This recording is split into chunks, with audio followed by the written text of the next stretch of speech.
Well, let me tell you what, if there's anyone paying attention to the details in 2024, it's Donald Trump. Tim Scott is a Trumpy fluffer. If you don't know what that is, don't look it up. Who is now co-running the RNC? Laura Trump. Why? Because he understands that the devil's in the details. So he puts his brilliant daughter-in-law in charge of our RNC apparatus. Laura Trump is brilliant? Yeah, well, anyone standing next to Eric looks brilliant. But if you're a Republican, is it brilliant that she's putting every dime, her words, only into Trump's campaign? So that all that Ryan's talked about, wise man he is. A wise man? The murderous Iranian regime with sanctions and starved Hamas and... Tim Scott is an embarrassment. Watching him make it's like watching Donald Trump try to climb out of a hot tub. It's a saggy concoction of wrinkled, pasty skin tags. Why are African Americans, Hispanics, Asians all looking at Donald Trump with new eyes? New eyes because they gouged out their old ones? Let's run with that. What has Trump done or said that would attract African Americans to his ticket? This is my moment. I've been waiting for this. Was it his fine by the Justice Department for racial discrimination in housing? Or this maybe? Look at my African American over here. Or maybe saying that black people like him because, well, you gotta hear it. These lights are so bright in my eyes that I can't see too many people out there. But I can only see the black ones. I can't see any white ones, you see? We've all seen the mugshot. And you know who embraced it more than anybody else? The black population. It's incredible. You see black people walking around with my mugshot. You know, they do shirts and they sell them for $19 a piece. And Hispanics are flocking to Trump? What was it? Was it the kids in cages or calling them drug dealers? And, well, you know. They're bringing crime. They're rapists. This pathetic fluffer from South Carolina then just starts making shit up. I mean, really making up facts and delivering them like the little grifter he is. We were better off under Trump. Economically, the lowest unemployment rates. Look it up. Trump left office as the first president since World War II to have fewer people employed than when he took office. Even before the pandemic, the manufacturing sector was in a recession. Crime. We had law and order. African Americans in Minneapolis voted to refund the police and overturn their own city council who wanted to defund the police. Well, that's one way to put it, Senator. While African Americans were protesting this, Trump was conferring with Michael Flynn about declaring martial law and shooting black protesters in the street. And even before Floyd, when African Americans were protesting police violence, Trump said this. They get that son of a bitch off the field right now. Tim, when you say minorities see Trump with new eyes, what the f are you talking about? Voted to refund the police and overturn their own city council who wanted to defund the police. Come on, man. Defund the police is just another tired trope Republicans pass around like it's Jim Jones Kool-Aid.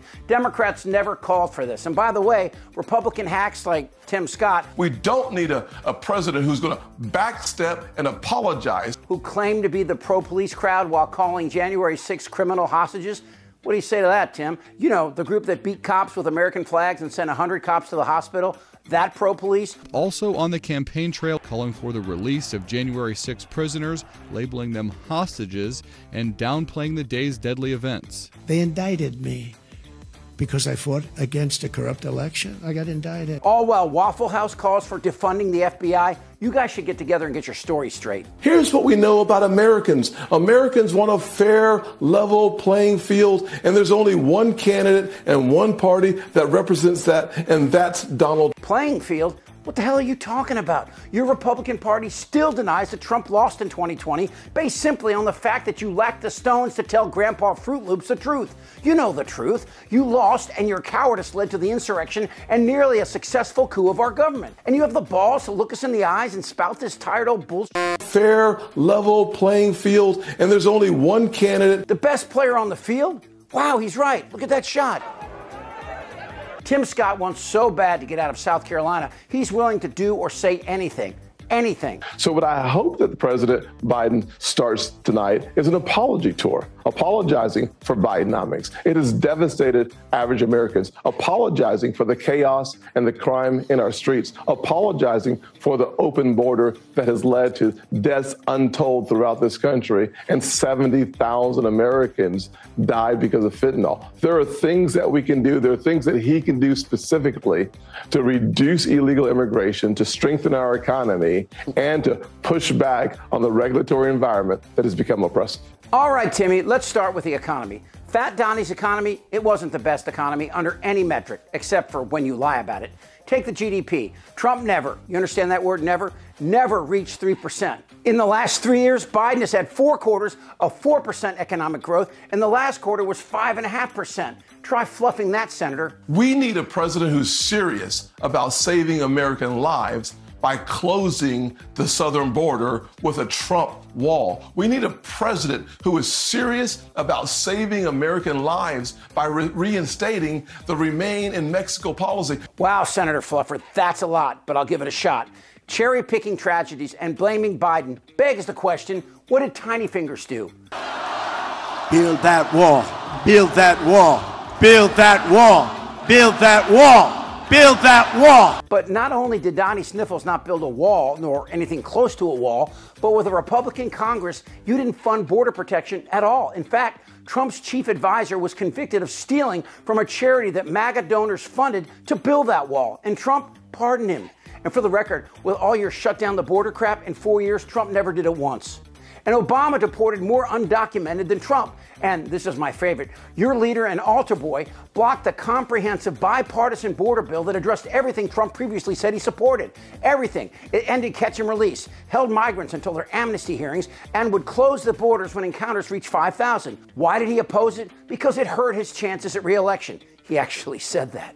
I can't think of a worse person to give a long speech than Joe Biden. Wicked in that, I heard a socialist utopia emerging in his words. He's giving away money to student loans. He's giving away money for welfare programs. Giving away money? Dude, really? Student loan debt? You have a problem with that? They need to pay their way?